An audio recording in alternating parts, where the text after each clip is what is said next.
Bacia Amazônica, maior bacia hidrográfica do Brasil, é a maior bacia hidrográfica do mundo também em quantidade de água.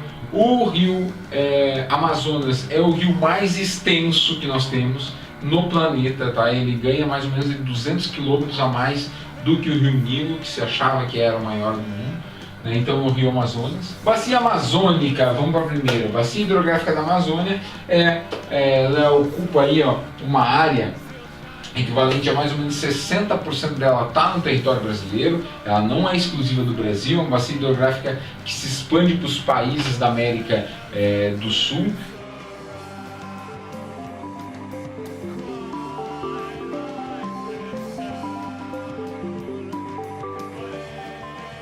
Ela vai nascer lá no Peru, lá na Cordilheira dos Andes. Ela nasce do degelo de uma parte da cordilheira e vai correndo, agregando água, chama Rio Maranhão, fora do Brasil. Quando entra no Brasil, ele transforma-se no Rio Solimões, e quando ele encontra o Solimões, encontra o Rio Negro, ele vai formar aí o que nós conhecemos por Rio Amazonas, tá? Então, nossa extensão total, esse rio vai ter quase 7.000 quilômetros de extensão. É muito comprida, muito distância aí para se percorrer. Só para te ter uma ideia, para lembrar do que a gente falou já em aulas aqui, já na primeira aula, a extensão norte-sul do Brasil dá 4.300 quilômetros. O Rio Amazonas iria de uma ponta a outra do Brasil e ainda voltaria quase até o final novamente. Então, realmente um rio bastante extenso, né? O maior potencial hidrelétrico que nós temos no Brasil está no Amazonas, embora ele não seja aproveitado. Por quê? Por conta do impacto ambiental que se causa e também pela distância dos grandes centros consumidores. O grande centro consumidor de energia hoje, Sudeste. Então, o Rio Amazonas, ele é extenso, ele tem maior potencial de energia e tem algumas hidrelétricas importantes. No Rio Atumã, vai ter a hidrelétrica de Balbina, essa hidrelétrica, eu vou mostrar uma imagem dela daqui a pouco para vocês, uma hidrelétrica importante. No Rio Madeira, Giral e Santo Antônio, e no Rio Xingu, aí a famosa Belo Monte, né, que tanto se fala dela. Algumas coisas importantes sobre o Rio Madeira, não, sobre a bacia amazônica. Lembrem-se, você tem esse material aí, ó.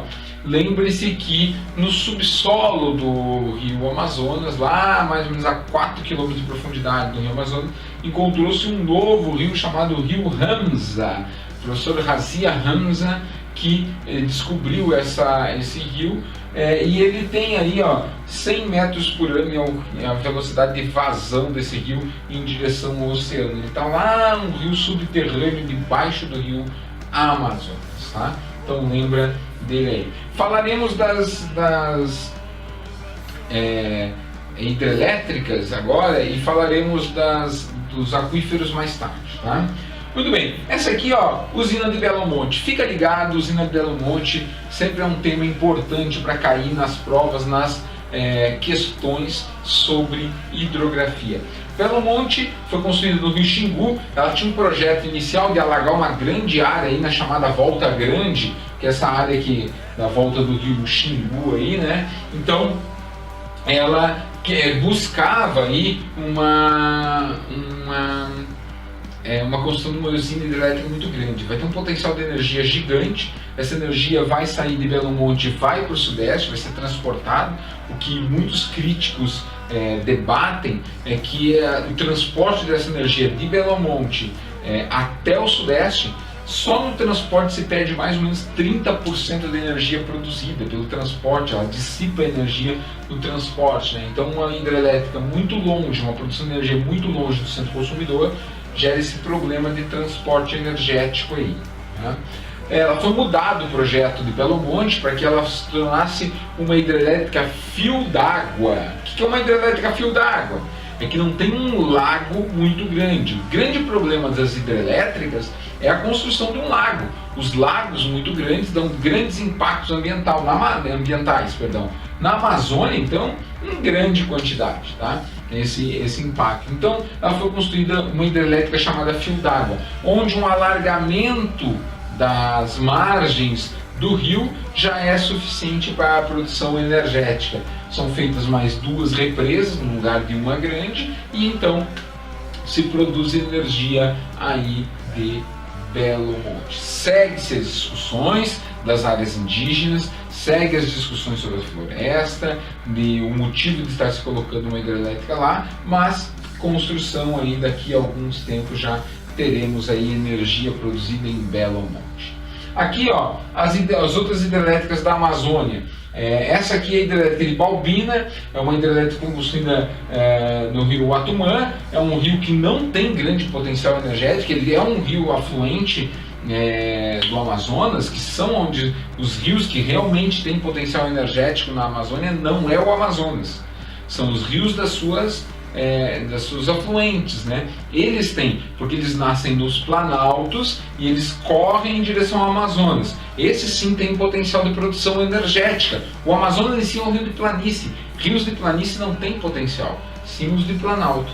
Então o Uatumã é um rio que tem potencial. No entanto, já foi construída essa hidrelétrica muito perto de Manaus, ali para fornecer energia para Manaus, onde o rio já não tinha grande potencial. Então tornou-se aí uma energia muito cara para se produzir. A hidrelétrica de Jirau é uma hidrelétrica do rio Madeira, fica no estado aí de Rondônia, ele fica distante aí de 100 e poucos quilômetros da capital, mas está sendo construída, está em fase de acabamento. E a hidrelétrica Santo Antônio, que também está em fase de acabamento, é essa já em Porto Velho, na cidade de Porto Velho, né? Então, na capital de Rondônia, e vai produzir energia para abastecer aquela região lá, algumas hidrelétricas que seguindo aparecem aí. Então, a Amazônia, já temos 4 hidrelétricas aí da bacia amazônica, ó. Jirau, Santo Antônio, Balbina e Belo Monte.